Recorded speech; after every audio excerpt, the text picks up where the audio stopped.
Hi, I'm Paul Meyer. I'm from UNC, and this is my final oral exam submission for BUSI623. Coming into the course, I'd always been fascinated with entrepreneurship, especially since my dad had always worked with tech founders when I was growing up. But my exposure was really restricted. I just thought of entrepreneurship as something that was coming up with the next big idea, and it really seemed like almost a distant fairy tale to me. While having a big idea in a sense helped, I realized through this course that there's a big process behind those ideas, and that idea doesn't come immediately. It comes after taking many different takes of communicating, brainstorming, developing, and really iterating on those ideas. It's a constant struggle and fight, and all this course was so influential and a cornerstone of my globe experience and business school education because it really helped me understand that the idea of entrepreneurship was about a process and opening my mind to that. In my opinion, the primary difference between this entrepreneurship process and traditional managerial thinking is really all about strategic horizon and intent. Big companies that we all know of, like the Fortune 500, they really live, thrive, and operate off of their mission statements. From a management perspective, it's easy for them to get trapped, per se, underneath this umbrella and become very short-sighted. This concept or phenomenon became very clear to me during Chicago Ideas Week when we met with Don Thompson from McDonald's, the former CEO. He talked a lot about how traditional management thinking was so aligned with shareholder value creation that they often focused on kind of a quarter-to-quarter basis and focus more on short-term metrics and goals such as meeting KPIs or operational metrics. And companies like McDonald's with big, long-lasting mission statements really enables management to do things like this because the company itself is going to outlast its operators. It's going to survive because of that mission statement. And because of this, in the short run, innovation isn't life or death for these big companies, which leads to a problem. Specifically, Don talked about how it's so easy to fall into this trap of viewing everything by quarters rather than long-term horizons. So much cost-cutting and being reactive rather than proactive. In contrast to this kind of conventional thinking is the entrepreneurship process. While it oftentimes begins with a long-term idea or vision, the process itself is much more dynamic and much more proactive than traditional managerial thinking. The Harvard Business Review article that we read in class, The Lean Startup, specifically speak to this and how the process is rooted more in experimentation and communication rather than strict business planning. For example, just coming up with ideas and focusing on a plan looks great on paper, but it really isn't flexible. There's no existing infrastructure or mission statement to bail you out. And I'm convinced this is the primary difference or reason why 75% of startups fail these days. Really, it boils down to people get too attached to their ideas and don't take the appropriate actions to iterate and communicate them. This Lean Startup article talked about how the entrepreneurial process methodology is really rooted in once you come up with an idea, going out and talking to all your customers and stakeholders to refine it before developing an MVP and actually repeating this process while not being afraid to make necessary pivots along the way.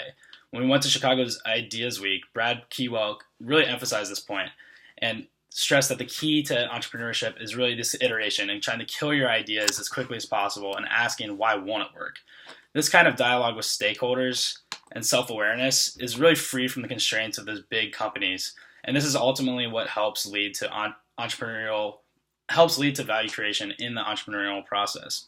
And this is the foundational idea that the article, The Lean Startup, talks about, and it really represents the new strategy for the 21st century because problems are catching up with these companies. In our problems we're solving session at the hospital with Dr. Roper, I personally brought up a lot of what I knew about pharma to have a conversation about how in the drug industry now, it takes more than just manufacturing products and living quarter by quarter on KPIs. Really, these big pharma companies, they're being challenged and pressured to become more customer-centric and draw end consumers into their mission in order to sell products. This is the formula startups follow because they have to. It's a process, but it works out well. And big companies, especially in these fields that are becoming more slow-moving, need to do this to not just do well in the future, but really survive. While all of these experiences I talk about help me develop a clear understanding of the difference between traditional management thinking and this entrepreneurial process, getting a chance to work on an actual venture with my classmates really helped all these come into play, and I learned a lot about kind of my own teamwork, leadership style, and critical thinking ability. I came into class being an ideas person, and I still am. I love to come up with ideas and tell people what to do and how they should operate. I did this my whole life. I do it in class, and I did it while working in my past internship at a consulting firm. For example, when I worked in pharmaceutical consulting, I had a task where I had to develop 5 innovative ideas to bring to my client for a project. I literally stood in a room and a whiteboard and came up with a whole list of ideas until I found one I liked. And I spent so much time developing this idea that I fell in love with that when I got on the phone next week with a pharmacist and did an informational interview with them, I realized the idea wasn't even possible. So if anything, the entrepreneurship process has taught me that I need to rely more on others and communication and the iterative process rather than just trusting myself and kind of my gut feel on whether the idea is a good one and trying to force fit it. And really, our final project in the Globe class is the best example I have of this. When I came into this process in this class, I acted the same way I did in my consulting internship coming up with that idea. I was on the health team this semester, and I originally helped my team come up with the idea of a health platform that doubled as a crowdfunding and crowdsourcing platform. We felt as if the idea was a good one at the beginning of the process when we came up with it, and we kind of just coasted. However, one of our team members went to a health expo in Toronto and LA, and this allowed us to start engaging with some potential stakeholders. And we learned that a lot of the ideas we come up with, they're good and there's a need for it, but a lot of people are already working on this or have already done it. We couldn't find a way to differentiate ourselves effectively. And really, instead of taking Brad Keywell's advice and trying to fix these ideas or kill these ideas, we tried to fix them. And instead of coming up with differentiating factors easily, we just kept hitting a wall. But we were stubborn like I was before, and we just wanted to keep on ending our meetings saying that we'd fix it later, and we thought we were smart enough to figure it out.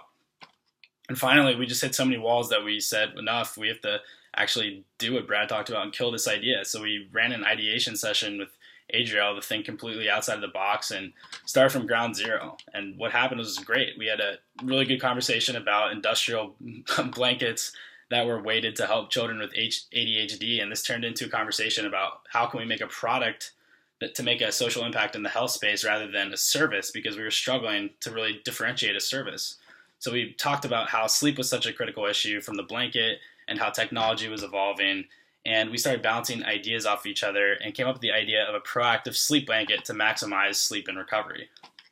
And at this point in our product development for our project, we just had the session from the book about building the fort with stress communication at each milestone and of the entrepreneurship process, and really striving to put yourself in the customer's shoes. We didn't want to make the same mistake that we did before, and we really focused on reaching out to potential customers and engineers to test our ideas.